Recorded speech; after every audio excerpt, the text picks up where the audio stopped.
So yeah, you were asking me about Yes. about Wolflight. Yeah.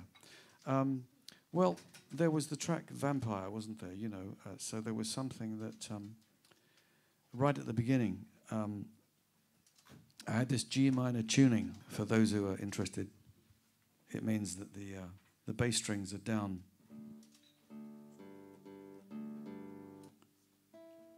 Don't think we've got any sound. Should that be off? That's why. Okay. Okay, I'll put this down a moment.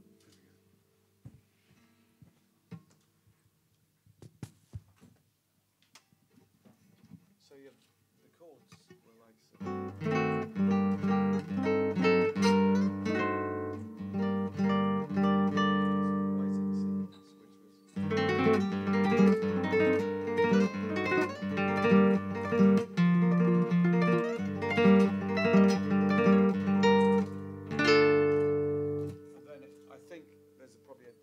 tuning, so it goes into something else. But it was a bit like Tchaikovsky, wasn't it?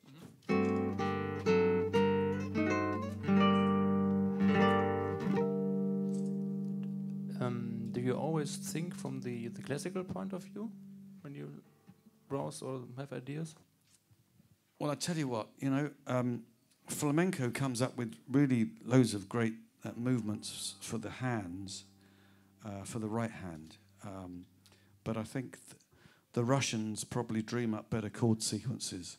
So something that sounds a little bit like Tchaikovsky is what I was thinking of with that, you know.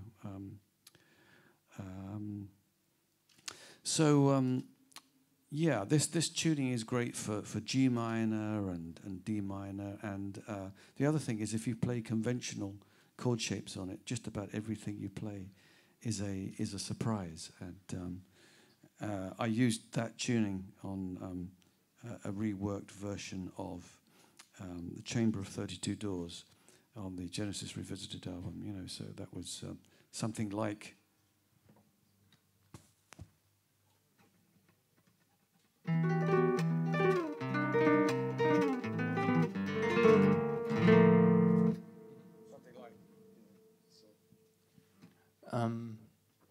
Maybe a strange question for you, but yes. What do you do if your nail breaks? Okay, it's a funny thing, but the bugbear for anyone who plays nylon guitar is I keep these very short because if I have them too long, they're likely to break. You know, you go for a door, crunch, very bad, show over, you know. Funnily enough, my mother said, "Why don't you try some nail varnish, dear?" And so I did. I've now got nail varnish here, you see, so here we are. Nad would understand the need for nail varnish, wouldn't he? Anyway, so I'm trying to make them harder, and as I say, I keep them very short. And I got tired of dropping plectrums, you know, years. So I use this one as a plectrum, and the others for, you know, this classical stuff or this kind of Spanish stuff. And are there any passages on the new album that have been have started on the acoustic guitar and then converted into electric guitar? Or? Well, yeah, there are ones that because I think that you know, a lot of people say that the nylons are very bad, or the guitars is a poor composition instrument. But you know, that's why, you know, tunings go the way they do. Now the only thing is, I'm in one tuning with this, and a lot of the ideas that I've done on the album have used slightly similar tunings, but they're slightly different. So it won't hold it. If I change it for you now, it won't hold it for the performance. So you won't thank me if I do that. So you know, it's just one of those things. There's a really good tuning which this B string is down a semitone, which is really good for Arabic sounding things. But if you've got it up, then you can do a G major thing, and some of the stuff that's on the album has got a G major feel to it. So hang on a sec, we'll risk it. Okay, hold on. Oh my God!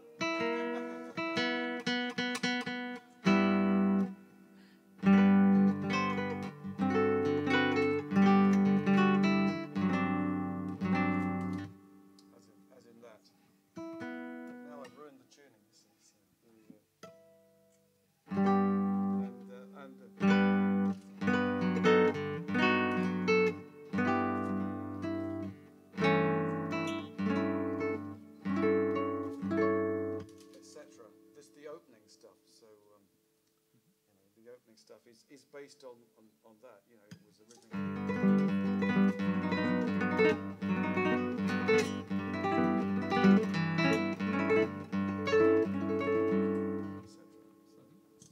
I was going to do it like that on the album, and then we heard it back. We thought, no, it sounds best with the orchestra and the and the choir and everything going. It didn't sound right playing it on this. Oh, okay. I can talk to you at the same time as that. Thank you.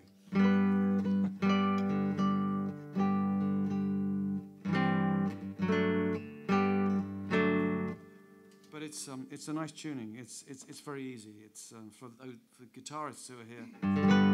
Very nice for doing stuff in an open.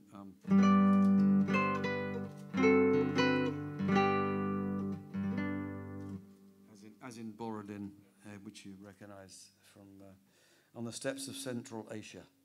So yeah, I like doing these tunings. It was Mike Rutherford who used to do these crazy tunings back in the day, tuning to F sharp and everything. And I swore I would never do it.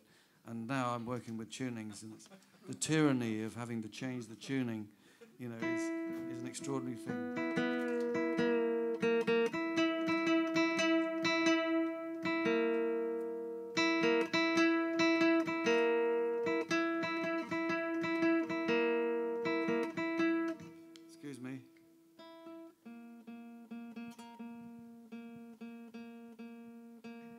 I think we're there. But if it moves, you have to blame Christian. There you go. I'm fine with that. Okay, that is quite interesting. Before I leave the stage for you, because I think everybody wants to hear kind of a short medley or something from you. Yeah. I have a last question. I've once been to a concert of Billy Joel, and he was playing a lot of things on the piano and saying, this was Beethoven, and I took this to compose Leningrad, for example. Yeah. And my question is to you, does it happen that you play like traditional classical music on your own, and then out of this you evolve ideas for your own records or your own songs? Yeah, sometimes, you know, but it might be as much as, or as little as a chord, you know. Sorry, I'm in the wrong tuning now, so I can't illustrate that. That's the way it goes. It's the beauty of life, folks. But yeah, sometimes I think, you know, like this, as I said, you know, this thing that was like Tchaikovsky, you know, something very Russian about, you know, it's infinitely sad, isn't it? It's obviously something completely tragic.